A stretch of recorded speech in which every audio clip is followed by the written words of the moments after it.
बिना महिमा कहीं न जाए। जो कछु कहूँ तू मेरी कृपा, मोते कछु न बसा। बोलिए प्रेम से श्री सद्गुरु महाराज की जय। श्री सद्गुरु महाराज की जय। श्री सद्गुरु महाराज की जय। त्रैलोक्य पावन प्रातः स्मरणीय अनंत श्री विभूषित प्रभुराज सद्गुरु महाराज के पाद पद्मों में कोटि कोटि बार नमन। मंचासीन पूज्य स्वामी कृष्णानंद जी महाराज के चरण कमलों में कोटि कोटि बार नमन। सत्संग में आए हुए सत्संग प्रेमी महान भाव माता एवं भक्तिमती बहनों, सबों के अंदर विराजमान परम पिता परमात्मा को कोटि कोटि बार नमन। आज यह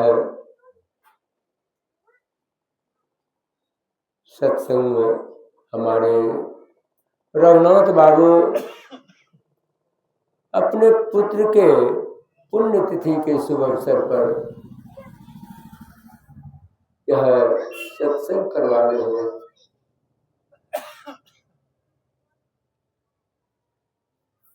जब रावण अपना शरीर छोड़ रहा था तो भगवान राम ने लक्ष्मण को कहा था, जाओ रावण से कुछ ज्ञान सीख लो। जब लक्ष्मण गया तो कहा कि महाराज जी कुछ ज्ञान की बात कहिए। कहा वैसे नहीं कहेंगे, दोनों भाई आओ तब हम कुछ ज्ञान की चर्चा कहेंगे। जब दोनों भाई आए तो दोनों भाई से कहा कि हे लक्ष्मण, शुभ काम जितना शीघ्र हो सके जल्दी कर लेना चाहिए। अशुभ काम आज और कल कह करके टाल देना चाहिए। मैंने सोचा था सरंग में श्री लगाएंगे, नरक के गड्ढा को बंद करेंगे। पिता से पहले पुत्र मरता है, सर्वप्रथम इसको हम बंद करेंगे और दूध का नदी बहाएंगे। लेकिन हे लक्ष्मण, मेरा सोचा हुआ रह गया। मैंने अशुभ कर्म कर लिया जो कि आज संसार से हम जा रहे हैं। इसलिए शुभ काम करने में देरी मत करना और अशुभ काम को आज और कल कह करके टाल देना चाहिए। यह सत्संग जो है जीवन में मात्र जब तक आप सत्संग में बैठे हैं ना, इसका लेखा जोखा परमात्मा के घर में है। कबीर साहब कहते हैं, कबीर दर्शन साधकी साहब आवे याद, लेखा की वाही घड़ी बाकी के दिन बाद। जब साधु महात्माओं का दर्शन होता है तो भगवान का याद आता है। यही एकमात्र सत्संग है जो कि परमात्मा के घर में लेखा जोखा इसका है। और दिन भर जो क्रियाकलाप आप घर में करते हैं उसका लेखा जोखा नहीं है, कोई लेखा जोखा नहीं है। इसलिए जीवन में मात्र एक सत्संग ही है जो कि आपके साथ जाने वाला है, नहीं तो कुछ यहाँ से साथ जाने वाला नहीं है। धर्मानुगो गच्छति जीवे का धनानि भूमहु पशवस गोष्ठे, नारी गृह द्वारे जना परलोक मार्गे धर्मानुगो गच्छति जीवे। तुम्हारा धन यहीं तक रहेगा, पत्नी द्वार तक साथ देगी, समाज के लोग आपको श्मशान घाट तक पहुंचा देगा। आपके साथ क्या गया? बस यही जो आप सत्संग में बैठे हुए हैं, एक यही साथ जाने वाला है और यहां से कुछ साथ जाने वाला नहीं है। कहे हैं शास्त्र में, दुर्लभ त्रय में वेत देवानुग्रह हेतुकम मनुष्यत्वा मुमुक्षुत्वा महापुरुष संशय। जीवन में 3 चीज दुर्लभ है।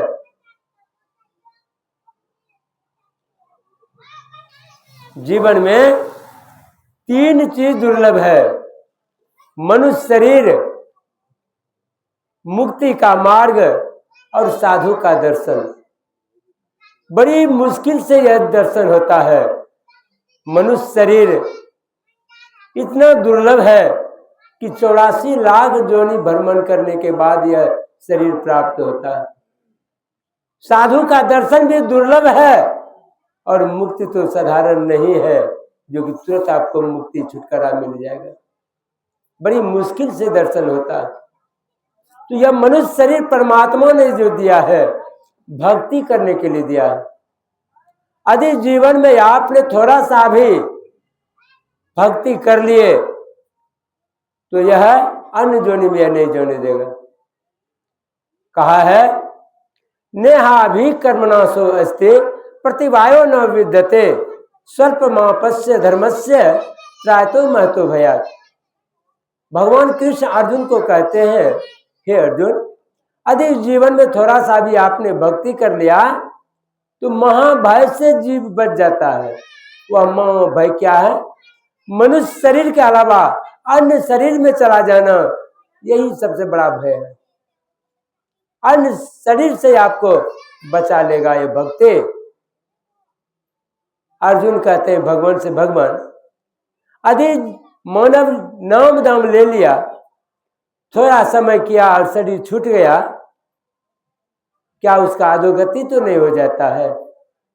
जिस तरह आकाश में बादल लगता है, हवा बहने के बाद क्षण भिन्न हो जाता है, ठीक उसी तरह यह जीवन क्षण भिन्न तो नहीं हो जाता। तो भगवान कृष्ण अर्जुन को कहते हैं, अर्जुन ऐसा नहीं होता। नवे नाम मूत्र विनाश अस्तस्य विद्यते नो ही कल्याण कृत कस्य दुर्गति तात गच्छन्ति। हे अर्जुन, कल्याणकारी व्यक्ति को कभी दुर्गति नहीं होती है।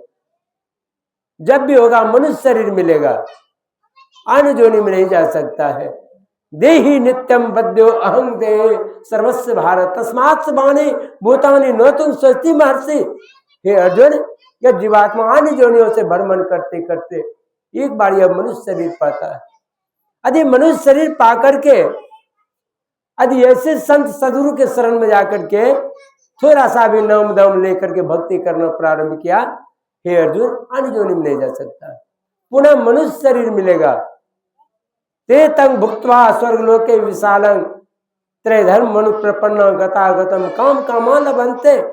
जब तक पुण्य का पूंजी रहता है, हे अर्जुन, स्वर्ग में वास होता है, और पुण्य का क्षीण होने के बाद पुनः यह जीव को श्रीमान कुल में जन्म होता है, और श्रीमान कुल में आकर के धर्मान कुल में आकर के पुनः भक्ति करना प्रारंभ करता है।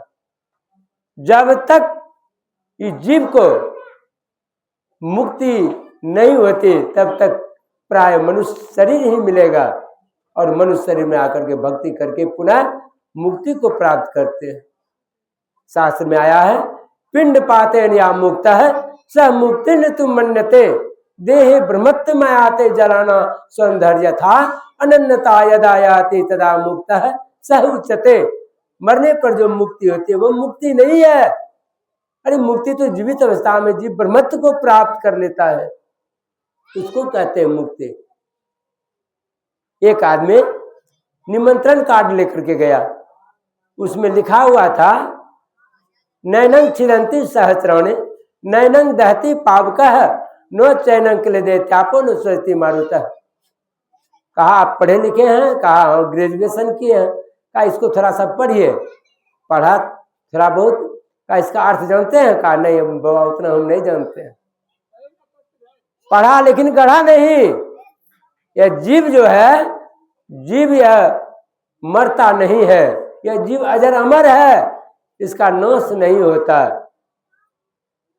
न ये अग्नि जला सकती है, न पानी गीला कर सकता है, न शास्त्र से शस्त्र काट सकता है। यह जीवात्मा न हिंदू है न मुसलमान है, न यह औरत है न मर्द है। कर्मा अनुसार यह कभी मर्द बन जाता है और कभी औरत बन जाता है। इस जीव कर्म के अनुसार। जब अर्जुन के पुत्र अभिमन्यु शरीर का त्याग किया था तो अर्जुन बहुत रोए थे। भगवान कृष्ण समझाने वाला नहीं समझा, कहा चलो आज हम अभिमन्यु से दर्शन करवा देते हैं। गया स्वर्ग में अभिमन्यु गेंद खेल रहा था।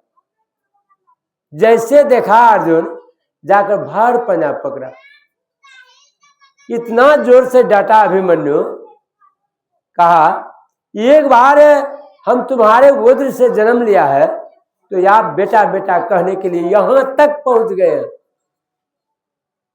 यहां तक आप पहुंच गए हैं। हमारे गोत्र से आप हजारों बार जन्म लिए, हम कहां गए थे बेटा बेटा कहने के लिए। मोह टूट गया। देखिए कभी अजीब, कभी बेटा बन जाता है, कभी पिता बन जाता है।